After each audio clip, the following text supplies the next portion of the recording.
இப்போ இங்கே தேர்ஸ்டேன்னு எழுதியிருக்காங்களா மேமு? இங்கே நீயும் தேர்ஸ்டேன்னு எழுதியிருக்கியா? இது வரைக்கும் எழுதியிருக்கா THURSDAY. ஓகே, இது கூட ஓரளவுக்கு ஓகே, இதுவும் ஓகே, இதுவும் ஓகே.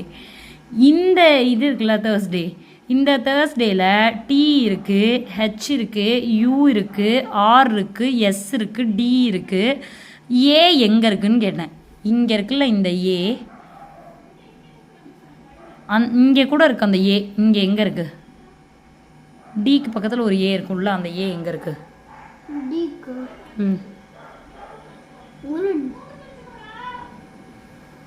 சொல்லு.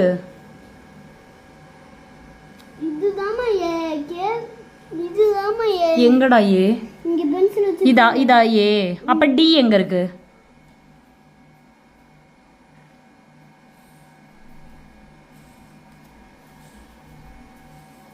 டி எங்க இருக்கு? இந்த டி இருக்கா? இந்த டி இருக்கா?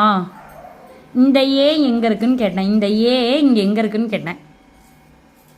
நீயே சொல்லு, ஸ்பெல்லிங் படி. சரி, நீயே ஸ்பெல்லிங் படி. இதில் என்னென்ன எழுதியிருக்கன்னு படி ஃபஸ்ட்டு. இதில் படி. இதில் படிக்கணுமா? அதை என்னென்ன எழுதியிருக்குன்னு படிடா. THURSAY.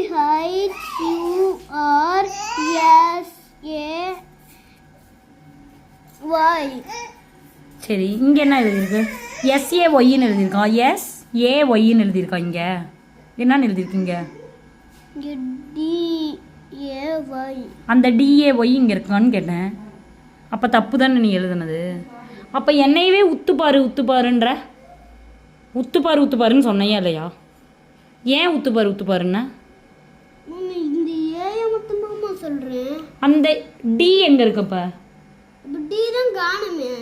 ஏன் காணும்? காக்கா தூக்கிட்டு போயிடுச்சு. காக்கா அதுதானே கையை எப்படி கையை எடுத்து இப்படி இப்படியா இங்கே பாரு. எடுத்து போயிடும்.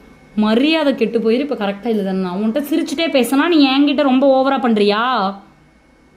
டெய்லி ஒரு பென்சிலை தொலைக்கிறது, ஹோம்ஒர்க் கரெக்டாக எழுதுறது கிடையாது. கேட்டால் நான் காக்கா தூக்கிட்டு போயிடுச்சேன்னு கேட்டால் ஆமாம்மா காக்கா தூக்கிட்டு போயிடுச்சுன்னு என்கிட்ட நீ கவுண்டர் கொடுக்குறியா? தயவு செஞ்சு அப்படி பார்க்காது ப்ளீஸ். எப்பயுமே பார்ப்பேன். எழுது கரெக்டா.